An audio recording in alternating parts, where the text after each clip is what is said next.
Assalamualaikum warahmatullahi wabarakatuh. Selamat pagi anak-anak. Bagaimana kabarnya hari ini? Baik, Bapak. Alhamdulillah. Bagus. Hari ini kita akan belajar tentang mobilitas sosial. Ada yang pernah dengar istilah ini sebelumnya? Pernah, Pak, tapi masih bingung itu maksudnya apa. Tidak apa-apa. Justru hari ini kita akan memahaminya bersama.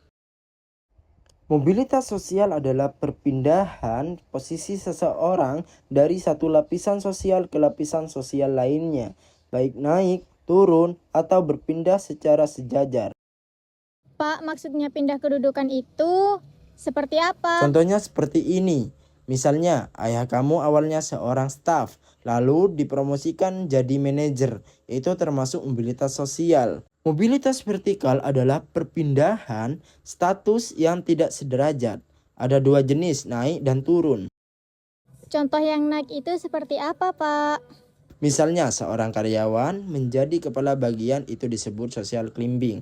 Kalau yang turun, seseorang kehilangan jabatan sehingga statusnya menurun, itu social sinking. Oh, mengerti, Pak. Agar kalian lebih memahami materi, ini Bapak akan menampilkan video tentang mobilitas sosial. Kalian bisa menyimaknya ya. Disimak Kita ya, akan membahas anak-anak videonya. sesuatu yang pasti dekat dengan kehidupan kita sehari-hari, yaitu mobilitas sosial. Mungkin kalian sering dengar ada orang yang dulunya sederhana, tapi kini sukses. Ada juga yang dulunya punya jabatan tinggi, tapi akhirnya jatuh karena perbuatannya sendiri. Semua itu adalah bagian dari mobilitas sosial.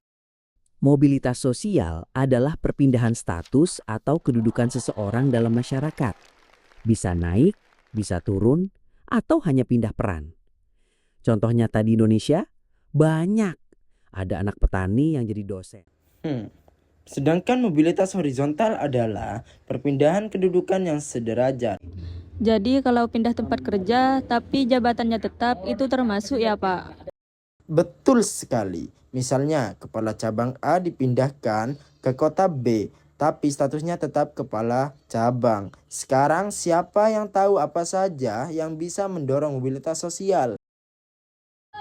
Pendidikan, Pak. Bagus. Pendidikan membuat seseorang punya keterampilan dan peluang lebih baik.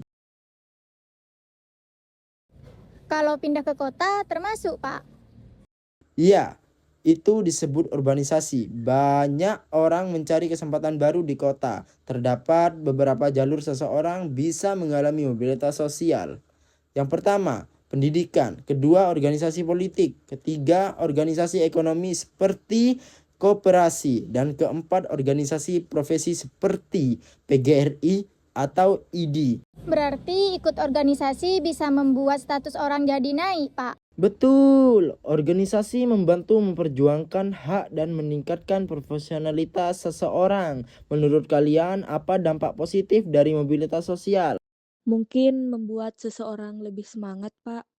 Hebat, benar sekali. Mobilitas sosial mendorong seseorang untuk lebih maju. Selain itu, mobilitas sosial juga mempercepat perubahan masyarakat menjadi lebih baik.